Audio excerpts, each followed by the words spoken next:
Hey there. Welcome back to yet another episode of the Just Start From Ideas to Action podcast. If you can see me, then you know that something is different about today. And even if you can just hear me, you know that there is something different about even just the joy in my voice today. I have changed environments. Normally, I record in my studio, in my office, which is also my studio at the same time. And while I enjoy that space and it has been curated specifically for the podcast and specifically for what I'm looking to accomplish, I do have to eject myself out of that space several times a week. Now, once again, I enjoy my office space, but I know the power that you get, the power that you give yourself by giving yourself permission to go and work in other spaces. And so that's what I'm doing today. I like to get out of my space for a lot of different reasons, all of which I will share with you in today's special podcast episode. So, listen, if you are someone who, especially over the past year, you have commandeered a certain space in your home, in your office, perhaps even in your living quarters, if you have commandeered a space that you go to that is your go to workspace, I would like to inspire you and encourage you to maybe accept or adopt a different space. And I'm going to tell you why. So, one of the first reasons why, or one of the first instances when I give myself permission to go and work in a different space, is when I'm stuck. If I'm feeling stuck, if I'm feeling like, oh my God, I don't know what to do next, I'm feeling like I've tried all these different options to solve issues that I've been working on in the business, I go work in a different space. So right now I happen to be working in my living room. Okay. I don't usually spend too much time in my living room because my husband has to pass here throughout the day. And if I'm sitting here working or videoing or having a conversation with someone, then he has to tiptoe by up and down the stairs and in the kitchen, which happens to be right to my immediate right. So I don't take up too much time or too much space in this space because it is our community living space. But I do like this space. It's bright, it's open, there's artwork in here that I absolutely love to work by and to be inspired.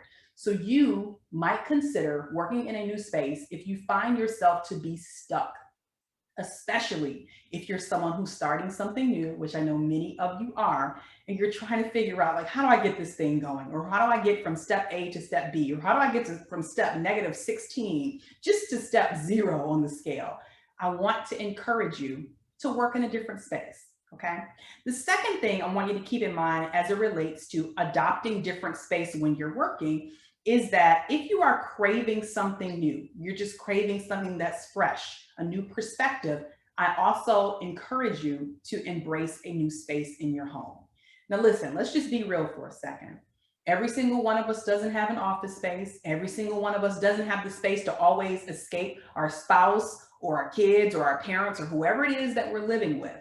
And perhaps you can't go and erect up an office space, but maybe you could just go work in a different corner of your home altogether. All right.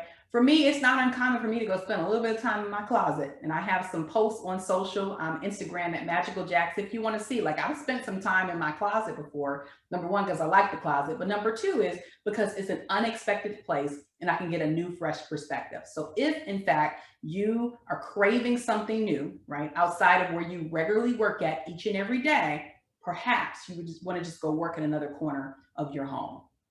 The third thing that I want you to keep in mind, once you've embraced this whole concept of working in a new space, is to be mindful of when you work in this new space.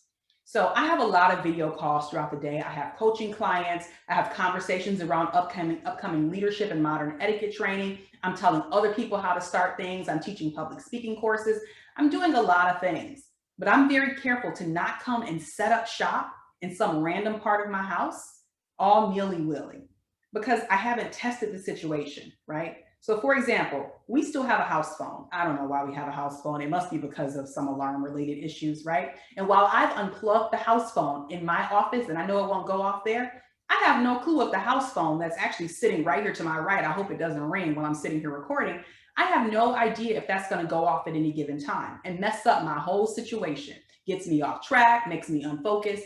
So I want you to be mindful of when you go work in these new spaces. Yes, do it, but be mindful that sometimes alarms and phones and things that are not really in alignment with what you normally do, they may disrupt or distract you. So just peep out the scene, okay? The fourth thing I want you to keep in mind in embracing new workspaces or new environments to inspire you is to test the space or have low stakes commitments. And what I mean by that is, I actually have taken coaching clients sitting here in my living room before, but I have tested the space. I have come to see, what does the lighting look like? What are the acoustics like, right? Now, for you, what I'm going to encourage you to do is to come and work in new spaces. If you just need a new, fresh space to think, if you just need to step outside of your environment for a second, not necessarily to set up shop like forever in your living room or forever in your dining room or your living room. But I do want you to test the space out in low stakes situations. If you have one of the most important meetings of your life coming up, I don't want you to nilly-willy just pop out of the space that you normally work in and pop into this new space, because you may be disappointed, you may be distracted, and more importantly, you can mess up your whole situation, okay? I highly encourage you to do what's necessary to start the things that you really want to do. Even things as simple as changing up your workspace, going to sit on some stairs for a second, going to sit on some bar stools that you have in your home, even if it's just for 30 minutes or 45 minutes. I want you to continually give yourself permission to start the things that you really, really, really want to do. But sometimes it's on us to make sure that we're inspired, we're refreshed, we're feeling good about the things that we have going on. And sometimes all we need is a new, fresh environment. So with that, I want to thank you for spending just a little bit of time with me here on the Just Start From Ideas to Action podcast. Listen, I am so looking forward to next month's topics. We are talking about accountability and teams.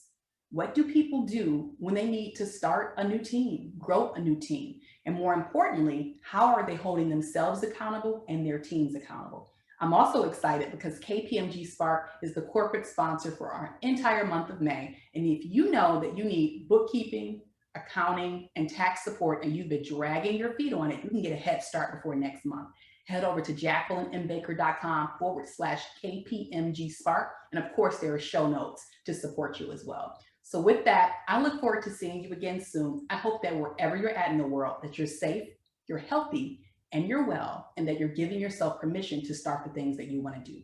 So you take care of yourself, and I'll see you again soon. Ciao.